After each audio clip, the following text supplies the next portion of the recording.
فرماندار گشتی هێزن سووریا دموکراتیک هەسەدا جنرال مەزلوم عەبدێ هەیپەیڤینێکێدا لەگەڵ دەستگەهên ڕاگەهاندنê yên nêzîkî rêveberiya Xweser eşkere kir got li ser daxwaza welatên hevalbend wek Amerîka, Ferensa û Brîtanyayê ew ê careke din diyaloga navxweyî yên Kurdên Sûriyê dest pê bikin. Di nava rewşeke nakok de gelo derfetên serxistina diyaloga Kurdên Sûriyê pêkane ana.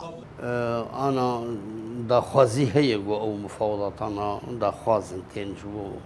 berdewam bibin. Em wek encûmen dibînin ew tiştê berê me pêkanîne ewana wê bimînin cî xwe çû danûstendinek çêbû li ser esasê ew pelgê hatin incazkirin jûr û pêvin berdewam bibe. Ji xwe mufawdat çê bibin berî wêna menaxek divê û karibe mufawdat serkevin yanî bi rastî tiştekî çêbûyî merhela derbas bûyî hinek nakokê çêbûne intihakatê derheqê encûmen çêbûne.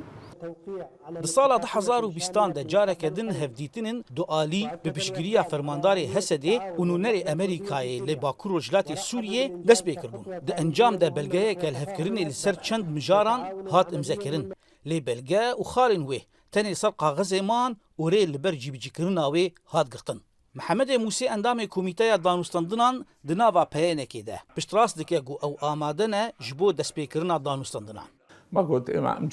جاهزا شوي حواري وام بهيفيرهم هوجي يعني رولك باشتر جبري قرمتر قرانتر هم بليزن حتى مقارب نقول بهردو آلين هزكا كيتشيكن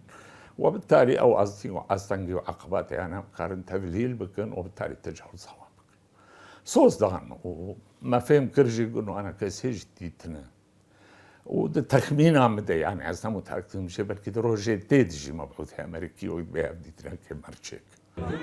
تبی هەولên berdewam ji aliyê Amerîka û Hesedê ve ji bo berdewamkirina diyalogê li êrişên Tirkiye û rewşa nakok di navbera alîgirên her du aliyên diyalogê de dibe sedema binxistina diyalogê. Kolana Kurdên Sûriyê vê carê bihêvîne got gera nû ya diyalogê encam bigire. Em dixwazin got em bibin yek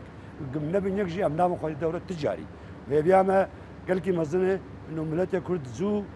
nedereng وبحس انه ايش عم يكي وتسقط دست يفخن وما كارب الواطي خبو باريزي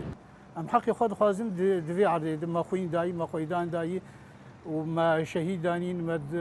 12000 شهيدانين ما 24000 بريندار دانين